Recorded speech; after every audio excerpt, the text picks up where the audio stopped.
Well,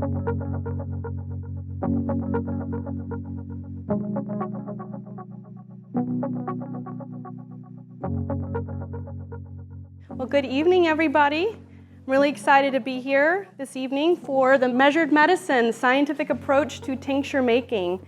My name is Greta Dietrich, and I live here in Western North Carolina. I've lived here for 15 years now at the headwaters of the Green River, and I'm a medicine maker and an herbalist. I have a small medicinal herb nursery where I use biodynamic methods and specialize in medicinal herbs and native woodland herbs as well.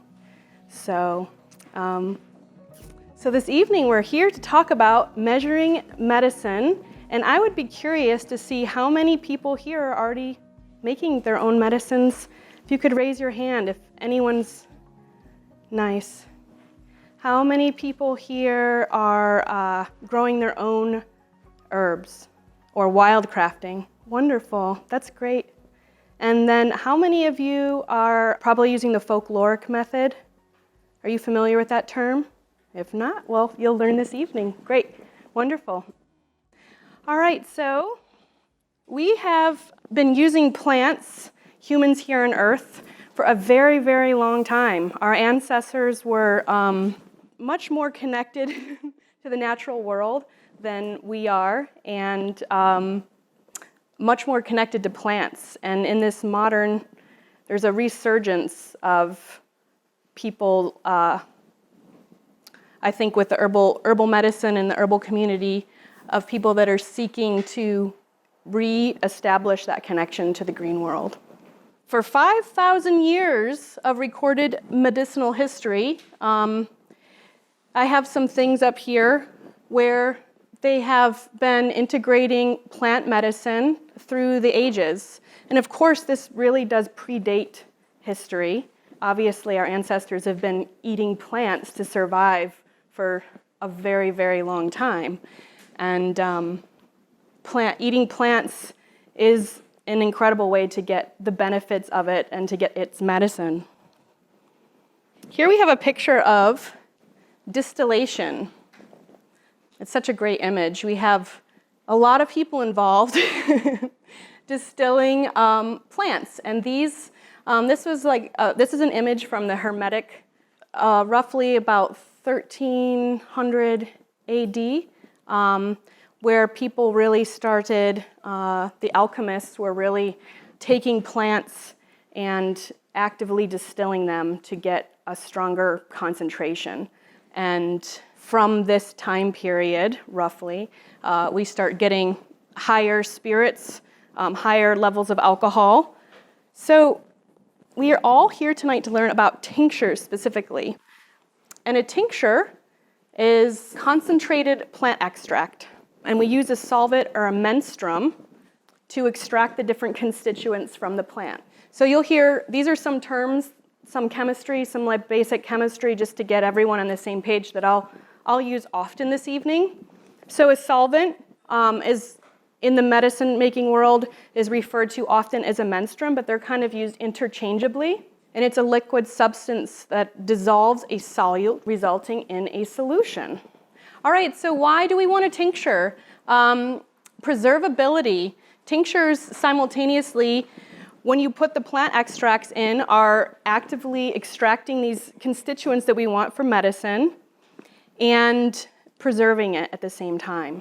So it's a really great way to preserve for long periods of time, and generally tinctures last for years and years, if not decades. And there's some instances where in these old Appalachian hollers, people are finding old mason jars, and there's still usable properties that are still in them.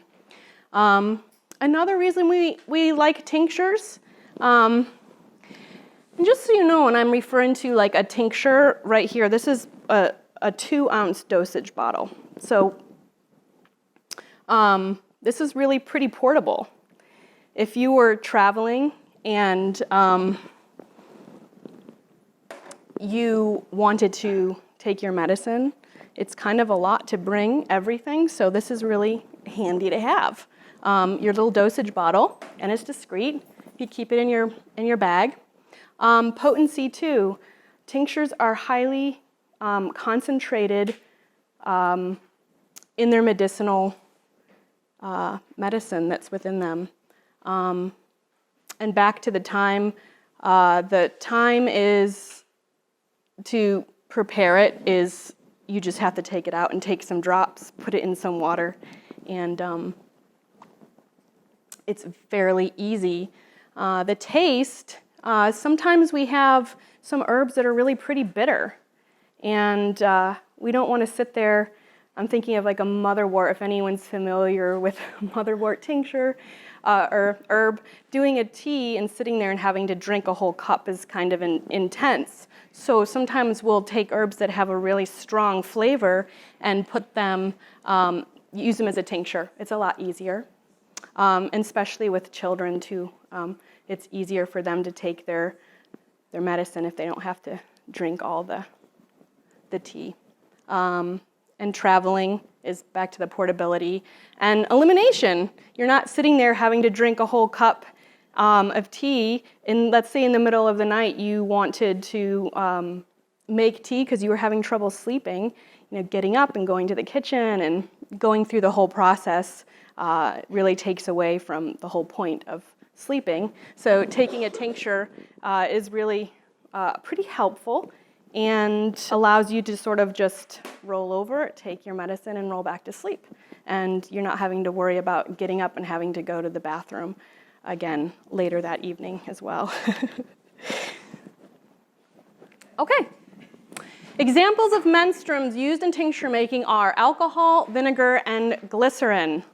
So the first one we'll talk about is alcohol. Alcohol tinctures.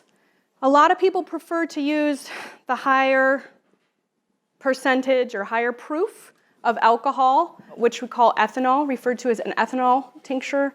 It's derived from grapes and cane sugar and corn, and it has the longest shelf life of all the alcohols because it's higher in alcohol. It has a prolonged preservability.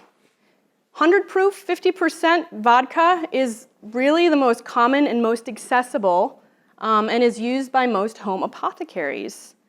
Ethanol is really quite expensive, and I put on your handout a place where you can get it. Most states it's illegal. In North Carolina, the highest percentage rate or the proof that we can legally carry is 150. So this is something that you have to special order, and it's quite expensive. So a lot of herbalists, you can go and easily get 100 proof vodka. And if you're using freshly harvested plant material, you'll want to use a minimum of 100 proof. And this is because, and we'll go into this, the water weight of the fresh plant material. You don't really want to go much lower than that. Did you have a question? I did buy some vodka recently for making a tincture. When I read the bottle, it made me wonder, because it wasn't made from potato. It wasn't made from potatoes. My understanding is vodka comes from potatoes. Well, this came from, I can't remember what grain was involved, but it made me wonder if there was a genetic modified concern. Well, they do have organic vodka. That's the good thing. You can get. Oh, it's labeled organic. Yes. Yeah. Yep. At the ABC, you can get it. Yep. Yep. You're looking at about a $20 range for about a quart or so. Yeah. Yeah. Yes, you're welcome. So let's see. Best for extracting resins. Alcohol is really good for extracting resins, such as Balm of Gilead, which is our local poplar.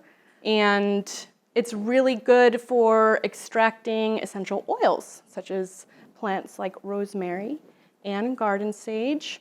And then at the bottom, we have brandy and gin. And they are very popular as well. And there's a couple of different reasons people like to use them. One, some people really love the way brandy tastes. It's a little lower in percentage alcohol, and so you might want to leave your plants to macerate. We'll learn what that is in a minute, but to sit in the alcohol for a little longer and maybe increase the dosage a little bit. But gin traditionally and brandy have been used for a really long time. Water is another solvent. Along with alcohol, it's a preferred solvent for extracting the broadest range of constituents. Water and vinegar are choice for extracting minerals. They are excellent solvents for herbs that are mucilaginous. Examples of that would be slippery elm, violet leaf, marshmallow, licorice, and there's several more. And plants that are really notorious and well known for their minerals is stinging nettles. And so for me, personally, I eat them in the spring and early summer as much as possible. And then secondly, I'll harvest them and dry and make them as an infusion because the water does such an excellent job at pulling out those minerals, and that's really what I'm after. So it's my second choice besides it being an excellent food. And then thirdly, for when I don't have it and would like it, I will tincture it. And it's actually one of the herbs that I will be working with tonight. It's pretty amazing how dark it is. We started with this, and it's really quite dark. So there's a lot of stuff, a lot of different constituents that come out of the nettles. Okay, so now we have vinegar.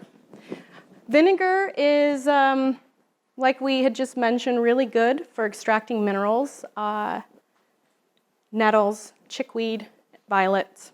They're typically made with dry herb, the vinegars, and the reason for that is the water weight. Fresh herbs will dilute the vinegar, and they won't last as long. So, here, I dried some chickweed for this evening, so you can see we'll make a vinegar tincture with this.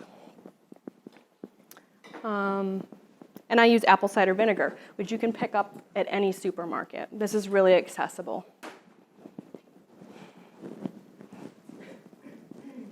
All right, now we're on to glycerin.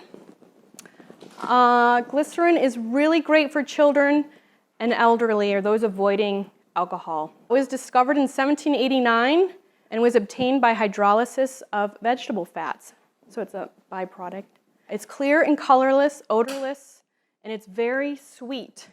It's like a really strong, thick syrup, and in my experience with it, it's great for kids. I really can't get my children to take a regular tincture, but they will gladly take a glycerin tincture.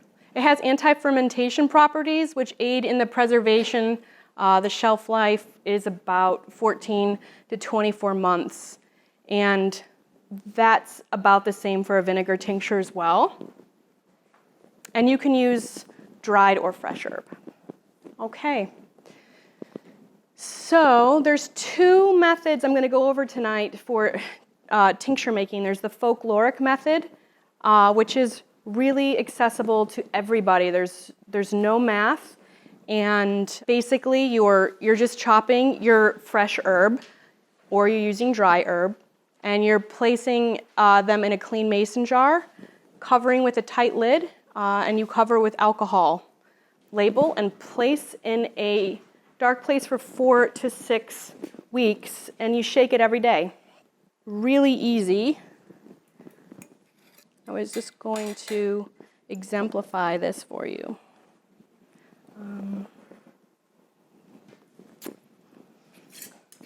We'll do some German chamomile. Yes? If I was doing echinacea and I want it for medicine, do I have to take the echinacea root out after 2 months, or can I just leave it in there indefinitely and just let it get stronger and stronger? Well, the whole echinacea plant, which is really exciting, is medicinal. So what I like to do is I'll leave some in to grow.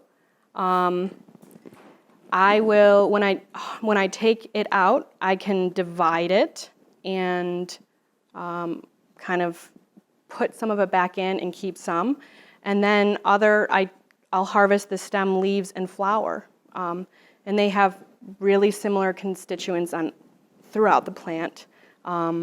So I kind of mix it up so that I'm not taking all of the plant and it can come back. No, I mean the root in the alcohol tincture that's been sitting for 2 months. Do I have to strain the root out, or can I just leave it in there for longer than a couple months? You could leave it in. It's going to pretty much have done its job at 6 to 8 weeks, though. I don't think it's not going to hurt. People leave their herbs and forget about it, and they're like, oh my gosh, I forgot about this. It was in the back of my cabinet for a year, and you're still fine. But, within the first week or two, most of the constituents are going to be extracted in the alcohol. And the higher up you go in the alcohol, that's going to be even more. So if you are making something and you need to siphon off a little bit, after a week or two, you can take a little bit off the top and then put it back and finish. It slows down the process over time. So it will be a lot of extraction for the first 2 weeks, and then it just kind of slows. So does that answer your question? Okay. So many of you are probably familiar with this method. This is called the Folkloric Method. So a clean mason jar, and I'm filling this up about I'm going to do a little bit less, about halfway. And then I'm going to take my 100 proof vodka. So when you're doing dried herbs, you do about half, but if you're doing fresh herbs, you put whole jar? Yeah, you'll see in the, when we do the weight to volume method, which I'll show you next, when you're measuring it, there is different ratios that you use, and you can see how that translates back to, this is a dried herb, so you're going to want to cover it and leave a little extra room. The folkloric method is using more of your intuition. It's more forgiving. So here we have it. This is as simple as it is. And we put our lid on. And did you use leaves, flowers, roots? this is chamomile, just the flowers. Just the flowers here, yep. And so we're going to get into labeling, but I'm going to wait to make the label on that, but we'll just let that sit, just so you can get a sense of how easy that is, because you can go home tonight. If you have a bottle of, vodka or gin in your cabinet and make, and so this is the same too for fresh. So if I harvested, let's say, stinging nettles, I would bring it in and you chop it up. You want to chop it up more fine and or put it in your food processor or blender to expose more surface area, because that will assist in extracting the chemical constituents as well.